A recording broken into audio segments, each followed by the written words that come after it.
winning games no but supporters no worried with how goals into and idea I concern supporters in France buana and now he supporters and omo disca guni match no yes because where number say supporters na omo ye concern omo ye him for Paris supporters ni be a concern because omo France one as omo France one Ghana have also count okay all over the world omo complain say other na goals in team e call 2 matches 2 goals 1 goal per game for PSG attack na there nya there say oye coach krampo should be a concern for you but omo 100% record omo title defense no omo trust omo rese na be kwe dia na supporters ni say goals in ma they need goals yes omo here go say yeah Cameroon na there say omo bi ni ma kakra guye eno na ma sheda nko ya farmer boys because supporters ni buafu no say niam nko ya wo hyewi a wo ba ju sika na otwe no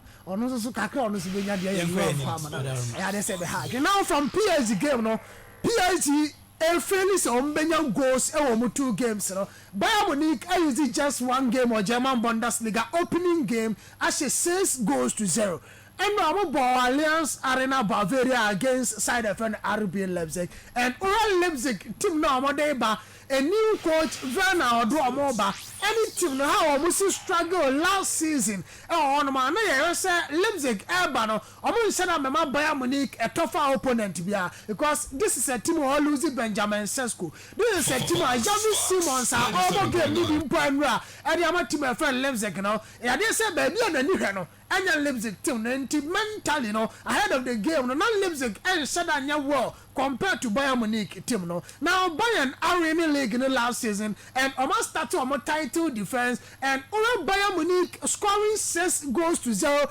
against team your friend Leipzig check how potent Bayern Munich attack here and now so the Bayern Munich attacker Jamal Musiala ni one of their playmaker the attacking midfielder is nowhere due to injury but Michael Olise and boy as the attacking midfielder with Serge Gnabry, Luis Diaz, Marulanda Lucho and Hurricane agent Bayern Munich no they scored 6 goals and there 4 players attacking Bayern no and 3 were involved in the goals Bayern Munich team share ubenya Luis Diaz goal assist ubenya Michael Olise 2 goals Hurricane ever hat-trick on the first game of the season for Bayern Munich how potent going forward Bayern Munich team no betumi for the German Bundesliga clubs and in Europe as well although you know say Bayern Munich midfield no and the midfield of 2019-2020 ubenya Thiago Alcantara ubenya Leon Goretzka Javi Martinez mo say omo ye adwo FIFA stay compact and create chances there ma the attackers no but Bayern Munich midfield when they come no until fan compare 2019 there but omo attack ni potent omo difference no sir and you solid as said the omo the Champions League in 2019-2020 and also previous seasons no but once the attack is firing from all cylinders and omo keep it clean sheet in their first game no actually say Enyama started kwe the Bayern Munich and Luis Diaz Barulanda 2 games 2 goals for Bayern Munich team no actually say ono so kakra or adapt so well to open your friend Vincent company system no or adapt so well or familiarizing who ye with Bayern Munich team now your good news for your team or friend Bayern Munich new player 75 million euro Luis Diaz was starting all prove wire now also Bayern Munich ever fan den ba ebe she omu team no now Hurricane in Bayern Munich jersey in the German Bundesliga out of 63 games actually 65 goals and averagely one shakrano Oma 1 goal in the 3rd season na boy. We really toja canon in that first mienu and this time around we shot 3 goals and all the strikers are Bundesliga anymore. The only player because of competing Hurricane is a certain Saru Horase our body match friend Borussia Dortmund. But how the numbers branch of Hurricane has started them on a better say player be a bet me challenge Harry for a the toja canon again. You also about in the 3rd toja canon no was the Bundesliga. It's early days yet. but Bayern has started on a good note. 65 goals, and there 17 assists, and 82 goal contribution in 63 matches for Hurricane. Or 3 seasons or German Bundesliga. So you're more about so you're more Vicent Gianni company after the game. Was so said and you're happy. Was just 6 ball, you're happy. You know, I said you're not expecting from the boys, no, and you're not the man. This is early days, first game of the season. I know, say going forward, they will adapt so well to the opposite Omonye. No more fire from all cylinders for Bayern Munich team. So Bayern so Arena started on a good note. On title defense, this season the better day. Say team be a team challenge almost say on Belgium Bundesliga from us. Okay. Now Chelsea. And Chelsea game na here come. It was a game and supporters say Chelsea after say all failing to win against Crystal Palace ebe room the new London Stadium against West Ham akwa win the game ahead of the game lineup Bayern na Cole Palmer was starting as Chelsea number 10 said they wouldn't debiano William Estevao started game Jimmy Bino Gittins and starting game no from Chelsea. This is go benya the first lineup na e buy na ko palm account na my na ya there two screens now on Facebook Fox FM on Facebook join here na yenim common and discuss Chelsea game near with pictorial evidence as to why they were the better team statistically and in terms of dominating play or winning game than rather against a team your friend West Ham. As just 1 week as Adena Dani from Chelsea for to Chelsea bit my BB. Yes. Because on board Palace we know be as a do na say emfa and a GD number form. And no almost actually say now Copama intimi start say Copama start here no nanka Joao Pedro and Liam Delap airbo but Pedro will go to the left wing now Pedro Neto occupy the right wing but Copama during the warm up Echo Praye and now there was the need to make substitution and Estevao William Baba in place of Copama then Estevao occupy the right wing na bibia come we go unya mana odi jai na yenye adwuma no and the change on the right wing na ye benya abrantia ye friend no Estevao Junior near Pedro Neto on the left wing for Chelsea. Now Ubenya Liam Delap as was center forward. Now Joao Pedro they be me say the versatility of Chelsea attack now. Chelsea attack be an answer forward be more say no. I'm mokran our anymore or two positions and for Estevao any one number be in the Biano as for number 10 as for left winger as for right winger as for second striker bet me survey at the amount Copama intimiamono Estevao by then there was the need to track in the tactics and the tactics now tracking in say Chelsea this season are more bono players and also positions are penny friend Enzo Maresca be using a pano ebe the full backs number 2 and number 3 no didn't make they will serve as inverted fullbacks for no any time bia or person start to play from the back.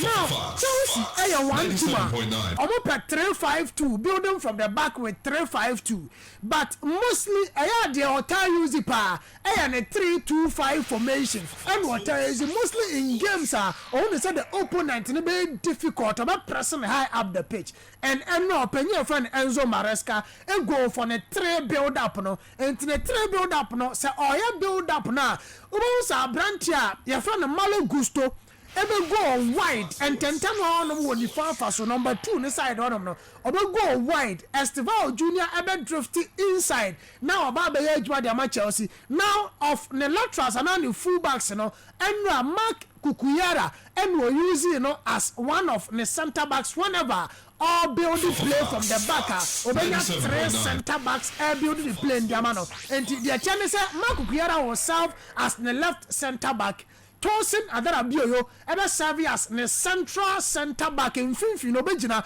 now Brantia from the Trevor Chaloba I go to the right center back position no occupy honum then the 2 midfielders no we go the 2 midfielders no ebe ya Brantia friend Moises Caicedo and Brantia friend Enzo Fernandez omuna started the first phase of Chelsea build up no in the 3-2-5 no diamano now a system working so well my Chelsea last week esan say team your friend the Crystal Palace one team omo press Chelsea pa omo make sure so omo made the comfort because they were having numbers made the now they say Chelsea and the opinions from Enzo Maresca everything executed this same plan against the friend the Crystal Palace ya said that unu Chelsea system no ya said that unu say omo unu game no so bebrebe but Emra Esan say West Ham United team no na omo press with 3 players whilst Chelsea is starting their first phase of possession answer build up no with 5 players because Saofa Trevor Chalobah over Mark Cucurella over Tosin Adarabioyo again you have Enzo Fernandez and Moises Caicedo and come on 5 on the first phase of build up now West Ham using 3 players that they press and we are very day so West Ham bet me press no much and what about West Ham is pressing with these 3 players you know elevate the half spaces for Chelsea wingers no this time around in a branch of an Enzo Fernandez and a branch of an Estevao William Jr. no more occupy half spaces then anytime Chelsea occupy half spaces no a whole and dangerous here pa and where Chelsea goes nearby you know her Estevao assist no occupy the half spaces now West Ham from Toko no Managerial no and which now so football now be a 1v1 situation and again there Chelsea here pa ne say Estevao and Abrantia your friend Jimmy Bino Gittins they are 2 different players with different qualities. Jimmy Bino Gittins is one of those wingers our football now or plays also young call but Estevao in tight spaces 1v1 situation ever the ball past the opponent and the ball na continue no you preferred so obey you on rings one ma Estevao no be here ahead of Jimmy Bino Gittins although now Estevao starting game there but starting game no you won the qualities in the or exhibiting game him at was man of the match and game ne dia open your friend Enzo Maresca ne system the formation or the quiet 3-5-2 in terms of say all building up in a 3-2-5 formation no idea one year permanent team far win game nim although because one Bissaka was one of those players for West Ham and our Majma Bissaka Juba wa man nyina ne say Pedro Neto go no Enzo Fernandez go na Abrantia friend one Bissaka could have done better until I join your Fox FM on Facebook. Now, when you go, Abrantia, a friend of Pedro Neto, share to the Fabacuna, Fabacuna di Kaimame. Pedro Neto go no share space. Abrantia friend of one Bissaka, Eja Idama Pedro Neto. Now, Pedro Neto occupy those spaces. You peer born by our count to no then the other image. Image when you are Chelsea 4 tidy the teams pa. Now Pedro Neto in your space was ya bebrebe where Enzo Fernandez go no Enzo and a share a West Ham players ne me no fifi no now Abrante van one Bissaka who say Omra Pedro Neto and answer on for Enzo Fernandez now space that 2 center backs in town no Enzo be no akwa fa ball na Estevao Jr. and the Bayern the Atonet the Chelsea Football Club so Chelsea exploited the half spaces no spaces now West Ham Jaya as a result of say omo press Chelsea ajibon from on some no omo executing so well and am so omo team di nya omo win and omo fire the goal from Paqueta was a very nice goal but Chelsea making sure say omo back early no matter settle game no cry in the first half in the second half Enzo Maresca made substitutes the bigger impact to game so only the lap Eddie Andre Santos aba means or the so the midfield nenya compact no one team dominated the midfield no one cutting the spaces there the passes are about far the midfield they call West Ham players now again Osanso the Wesley Fofana by so amrame bobi emenya game time because wa kwa nchenache ebeyi travel Chalobah e dey Jara Hato so by ebeyi Mark Cucurella because this player so after no aba obe serve as a backup for Cucurella and again he can play as a left center back the Chelsea team no Chelsea depth in there abedi won come bebrebe and then why you say depth in terms of players no omo obi o bench one me by Chelsea Chelsea abaso because you can't take anything away from them. They were the better side yesterday in terms of statistics. They dominated. Estevao Junior was unplayable. When I know BN team in Estevao, and for a player making a debut was EP on him at a younger age, 18 years, 120 days, or making assist, a certain record, as man of the match display. But you can't be dear Cranon come and say Chelsea has signed a genius, and indeed, Enra about a key impact at my Chelsea team. So I'm more up on your friend Enzo Maresca, but tactically was better than Graham Potter and per the name supporter when you may. About one of those coaches ever Pamu 10 power first manager to be yes because the modern money was form and now she go went to me and continue Chelsea team no and my Chelsea baba mount is embarrassing the team no over last season almost struggled that na in fact no more teams or more no ka ho season way among for players or more to West Ham team Toby today didn't blame coach no because web teams no Sunderland mo come about almost spend over 130 million pounds. Nti ono ni team last year Tottenham ne Man U ni West Ham pa we ko da ha ne we abeda West Ham ne Man U Tottenham at top place Man U at but West Ham ntobi Mosa Jakudu squad man ko last season Crystal Palace ton Joachim Anderson the name Fulham mo center back omo GFA Cup we win the Community Shield now wajai Eze amaneko Maguire aka 2 weeks start transfer window ni close there is that likelihood to be moving to Liverpool but this is a team last season sign a Palace ato Olise koyo that season no mo GFA Cup omo yade omo standard no mo nya struggling team was out on Osebo for there send us Ayeka it was Crystal Palace has a very good coach a coach no more because their squad is just like West Ham the Navy. Jarrod Bowen, Lucas Paqueta, Thomas Sosa, Bomb Premier League. Them same them now say pay. And they few players. Also, he will be one of those coaches. Here because 8 goals in 2 matches. Sunderland newly promoted. Now 3.